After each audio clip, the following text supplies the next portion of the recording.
4 సంవత్సరాల విరామం తర్వాత మళ్ళీ ఈరోజు స్వగృహం అనిపించుకున్నటువంటి వైఎస్ఆర్సీపీ పార్టీలో చేరుతున్నందుకు, జగన్ గారి నాయకత్వంలో పనిచేస్తున్నందుకు కూడా నాకు సంతోషం వ్యక్తపరుస్తున్నాను.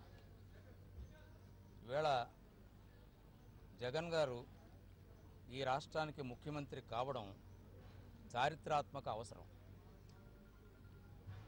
ఎందుచేతనంటే ఈ రాష్ట్రం ఏదో బాగుంటుంది, మంచి పరిపాలన తెలుగుదేశం వారు అందిస్తారు అనేటువంటి నమ్మకంతో ప్రజలు తెలుగుదేశం పార్టీని గెలిపించారు.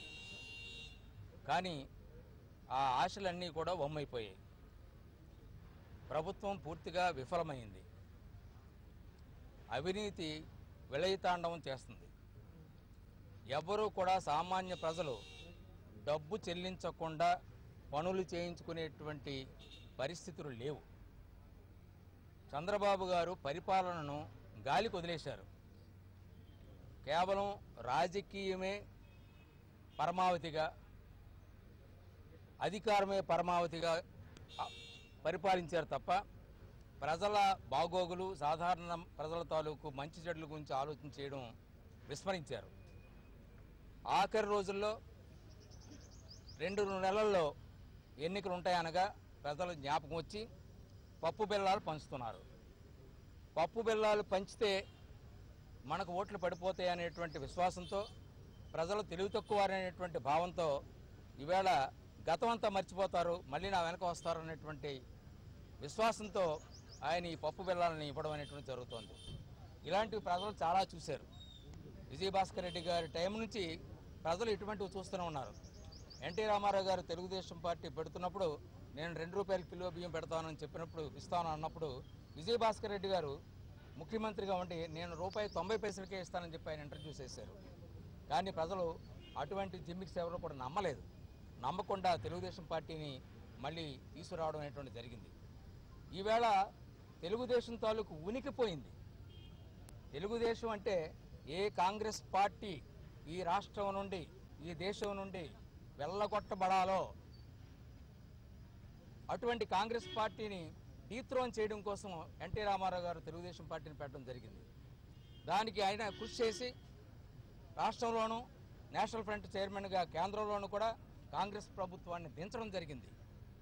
నాన్ కాంగ్రెస్ పీపుల్ అందరినీ కూడా ఏకం చేయడం జరిగింది. జయప్రకాష్ నారాయణ తరువాత కాంగ్రెస్ పాలనను ఈ దేశం నుండి వెళ్ళగొట్టినటువంటి నాయకుడు ఎన్టీ రామారావు గారు. కానీ ఈవేళ తెలుగుదేశం పార్టీ ఎన్టీ రామారావు గారి తాలూకు ఆశయాలను పూర్తిగా గాలికి వదిలేశారు చంద్రబాబు నాయుడు గారు. గాలికి వదిలేయడమే కాకుండా తెలుగుదేశం పార్టీ ఈవేళ తెలుగుదేశం పార్టీగా చూసేటువంటి పరిస్థితి కనపడడం లేదు. ఇది తెలుగు కాంగ్రెస్. ప్రస్తుతం ఉన్నటువంటి తెలుగుదేశం కాదు. దీన్ని తెలుగు కాంగ్రెస్ కింద మార్చి కాంగ్రెస్ పార్టీకి తెలుగుదేశం పార్టీని అనుబంధ సంస్థగా తయారు చేశారు. ఇది చాలా విచారించాల్సినటువంటి అవసరం. ఎన్టీఆర్ ఫ్యాన్స్ లాంటి మాలాంటి కానీ, అలాగే తెలుగుదేశాన్ని అభిమానించేటువంటి వారు కూడా బాధపడేటువంటి పరిస్థితులు ఈవేళ రావడం అనేటువంటి జరిగింది. దీనికి తెలుగుదేశం పార్టీకి ఆఖరికి ఎవరు పరిపాలిస్తున్నారో అర్థం కాదు. మీదని దీనికి గౌరవాధ్యక్షులుగా, జాతీయ గౌరవాధ్యక్షులుగా రాహుల్ గాంధీ ఉన్నారా, లేకపోతే నిజంగా చంద్రబాబు నాయుడే ఉంటారా?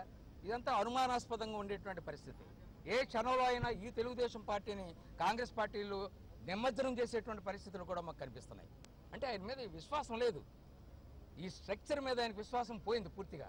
ఈ విధానాలని అనుసరించాలనేటువంటి భావం పోయింది. కేవలం పవర్ మాంగర్, పవర్ కావాలి. ఏది ఏమైనా ఎవరిని ఎవరితో కలుపుకున్నా విధానాలు అక్కర్లేదు, ఎన్టీఆర్ అక్కర్లేదు, తెలుగుదేశం పార్టీ తాలూకు ఆశయాలు అక్కర్లేదు, అన్నిటిని గాల్లో కలిపాయి. నాకు మళ్ళీ ముఖ్యమంత్రి పదవి రావాలి అన్నటువంటిదే ఉంది. ఈ రాష్ట్రానికి ఈ పరిస్థితుల్లో చంద్రబాబు నాయుడు గారి పాలన పోవడం అనేటువంటిది చారిత్రాత్మక అవసరం. జగన్మోహన్ రెడ్డి గారి పాలన రావడం అనేటువంటిది చారిత్రాత్మక అవసరం. Thank you.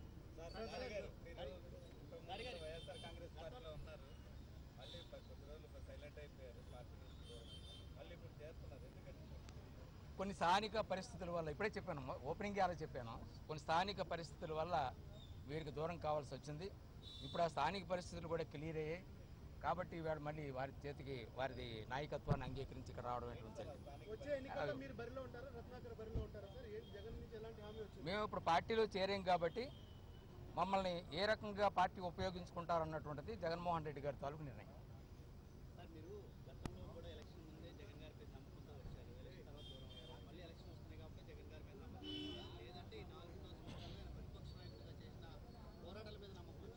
డెఫినెట్గా ఇచ్చేదంటే జగన్మోహన్ రెడ్డి గారు అసలు ప్రపంచంలోనే ఇంత సుదీర్ఘమైనటువంటి పాదయాత్ర చేసినటువంటి నాయకులు లేరు.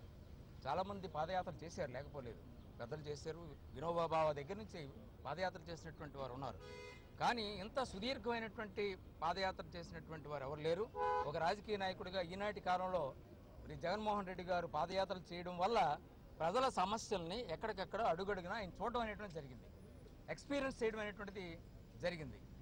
ఆ ఎక్స్పీరియన్స్తో ఇవాళ ఆయన తాలూకు స్పీచెస్ అవనవండి, ఆయన తాలూకు విధానం అవనవండి, ఆయన ప్రవర్తన అవనవండి, ఆయన రాజకీయ విధానాలు అవనవండి, ఇవన్నీ కూడా చాలా ప్రజారంజకంగా కనిపించేటువంటి పరిస్థితులు ఇవాళ కనిపిస్తున్నాయి. ఒక మెచ్యూర్డ్ పొలిటీషియన్ ఇవాళ కనబడుతున్నారు. తప్పనిసరిగా జగన్మోహన్ రెడ్డి గారి తాలూకు నాయకత్వంలో ఈ రాష్ట్రం బాగుపడుతుందని మేము విశ్వసిస్తున్నాను.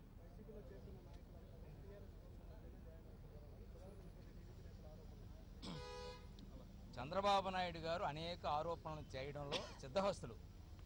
రోజుకొక ఆరోపణ చేస్తారు, గంటకొక ఆరోపణ చేస్తారు, నిమిషానికి ఒక ఆరోపణ చేస్తారు.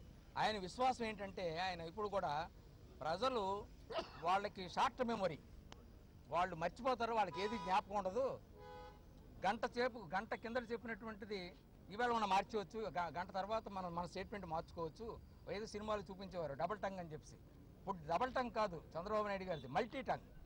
ఎన్ని రకాలైన మాట్లాడేటువంటి పరిస్థితి ఆయన తీసుకురావడం జరిగింది. ఏదైనా టైంను పెట్టి ఏదో ఒక మాట మాట్లాడేస్తారు, అంతే తప్ప దానికి విధానం, అయ్యో నిన్న ఎలా చెప్పానే, మొన్న ఎలా చెప్పానే అనేటువంటి పద్ధతి ఆయనకి లేదు. ఏదైనా ఇక్కడ ఉన్నటువంటిది ఏంటి, ఎదుటివారి మీద ఏదో ఒక బురద చల్లడం కోసం కేసీఆర్ గారు వీళ్ళు కలిసిపోయారంటారు, బీజేపీ వీళ్ళు కలిసిపోయారంటారు.